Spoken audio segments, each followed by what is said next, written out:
సిద్ధంగా ఉన్నాం అధ్యక్ష. ఈరోజు సన్నపు వడ్లకు 1200 కోట్లు మేము ఇచ్చిన మాట ప్రకారం ఇచ్చిన సందర్భాన్ని కూడా వారు తప్పుపడితే ఎట్లా అధ్యక్ష? బోగస్ అనే మాట తప్పు. ఈరోజు వరేస్తే ఊరన్నది బీఆర్ఎస్ పార్టీ అధ్యక్ష. వరేస్తే ఊరన్నది బీఆర్ఎస్ పార్టీ. వ్యవసాయం దండగా అన్నటువంటి అప్పుడు తెలుగుదేశం పార్టీతో కలిసి ఉన్నటువంటి వాళ్ళ అధ్యక్ష. ఈరోజు వ్యవసాయం పండుగ అనేది కాంగ్రెస్ పార్టీ. ఈరోజు రైతులకు మేలైనటువంటి కార్యక్రమాలు ఆనాడు జలయజ్ఞంతో పాటు ఈరోజు కూడా అనేక ప్రాజెక్టులు తక్కువ ఖర్చుతో ఎక్కువ ఆయకట్టుకు వచ్చేటువంటి ప్రాజెక్టులు కూడా మొదలెట్టి ముందుకు పోతున్నాం అధ్యక్ష. ధాన్యం కొనుగోలు కేంద్రాలు ప్రారంభం చేసింది కూడా కాంగ్రెస్ పార్టీ అధ్యక్ష. 20,600 పైచిలుకు కోట్లు రైతు రుణమాఫీ చేసినాం అధ్యక్ష. 25 లక్షల పైన 20 లక్షల పై కుటుంబాలకు చేసినాం. ఆ రోజు వాళ్ళు పావులా వ్యవసాయాన్ని పూర్తిగా నిర్వీర్యం చేశారు, రైతులు పూర్తిగా నిర్వీర్యం చేశారు అధ్యక్ష. ఈరోజు మా గౌరవ ముఖ్యమంత్రి రేవంత్ రెడ్డి గారి నాయకత్వంలో రైతులకు మేలు కార్యక్రమం చేసుకుంటూ పోతుంటాయి. ఈ నెల 31 రైతు భరోసా కూడా వేస్తారు. వారు ఏమంటారంటే రైతు బంధు రావడం లేదంటారు. రైతు భరోసా పేరు మార్చినాము. ఈ 31 తప్పనిసరి ఇస్తాం. వారు కూడా ఇచ్చిన హామీని కూడా తప్పటి విధంగా మాట్లాడి సరైనది. వారి విధానాలను వ్యవసాయ విధానంలో మా బడ్జెట్లో మా బట్టి గారు ప్రవేశపెట్టినటువంటి అంశంలో మాట్లాడుతూ సూచనలు సలహా ఇస్తే బాగుంటుంది అన్నటువంటిది నా యొక్క విజ్ఞప్తి అన్నమాట. సలహా చెప్తూ మాట్లాడితే ముఖ్యమంత్రి గారిని తీసుకొని రావడము ఇది సరైనది కాదు. బోగస్ అనేటువంటి మాటలు కూడా సరైనది కాదు. బోగస్ అనేది ఆ బీఆర్ఎస్ ప్రభుత్వంలోనే రైతులకు బోగస్ మాట చెప్పింది. ఈరోజు 10 ఏళ్ళ అధ్యక్ష ఒక విషయం చెప్పి ముగిస్తా. ఆ 10 సంవత్సరాలు వడగాన్ల వల్ల నష్టపోయిన రైతుకు అనాపైసలు అధ్యక్ష. అంతకుముందు కాంగ్రెస్ ప్రభుత్వం ఇచ్చేవాళ్ళం, మళ్ళీ ఇప్పుడు రేవంత్ రెడ్డి వచ్చిన ఎకరాకు 10,000 ఇస్తున్నాం అధ్యక్ష.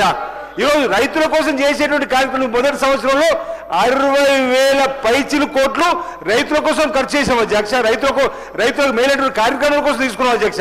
ఈరోజు ఈ ప్రభుత్వం అసలు పెటెంట్ హక్కు రైతుల పైన ఉందని కాంగ్రెస్ ప్రభుత్వానికి ఉందక్క. సీతక్క గారు చెప్పింది కూడా అదే.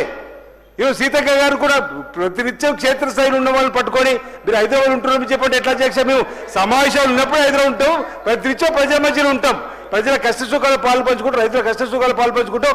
భవిష్యత్తులో కూడా రైతులు రాజు చేసే విధంగా రైతన్న బాధవారు పైచేయి ఉండాలి, చేయి చాచి ఉండకూడదని చెప్పండి ఆనాడు కాంగ్రెస్ రాజశేఖర్ గారు, ఈరోజు రేవంత్ రెడ్డి గారు కూడా అదాంట్లో భవిష్యత్తులో రైతులు రాజు చేయడంలో ఈ ప్రభుత్వం కృత్యతో ముందుకు పోతుంది అధ్యక్ష.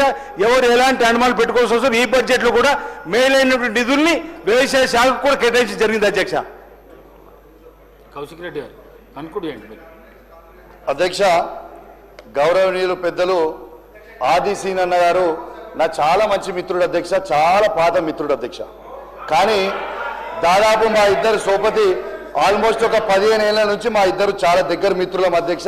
తనని నేను చాలా గౌరవిస్తాను అధ్యక్ష. నేను ఎప్పుడన్నా వేములవాడకు పోయినా కూడా నా దర్శనం కూడా తనే అరేంజ్ చేస్తాడు అధ్యక్ష. కానీ నాకు ఆది శ్రీనివాస్ గారు మాట్లాడుతూ ఉంటే చాలా సంతోషం అనిపిస్తూ ఉంది. కానీ సీనన్న, నేను చెప్పేది నా గొంతు కాదు, ఇది కిందల రైతుల గొంతు మాత్రమే నేను చెప్పదలుచుకుంటున్నా. నేను మిమ్మల్ని విమర్శిస్తలేను, నేను మీకు ఏం చెప్తలేను, నేను కేవలం మీకు సూచన మాత్రమే ఇస్తా ఉన్నాను. మీరు తప్పకుండా ఇవన్నీ చేస్తే రేపు మీకే భవిష్యత్తులో మంచుకుంటుందని చెప్తున్నా తప్పితే, లేకపోతే మీరే ఇబ్బంది పడతారు. నేను అట్లాంటిది కానీ నేను రాజకీయం ఎట్లా చేస్తలేనని చెప్పి ఈ సందర్భంగా మీకు కూడా తెలియజేస్తున్నా. మళ్ళీ తర్వాత నేను సీతక్క గారిని కూడా నేను ఏమనలే అధ్యక్ష. సీతక్క గారే నన్ను అన్నారు నేను హైదరాబాద్లో ఉంటున్నాను అన్నారు. కానీ తను ములుగుపోతలేరు.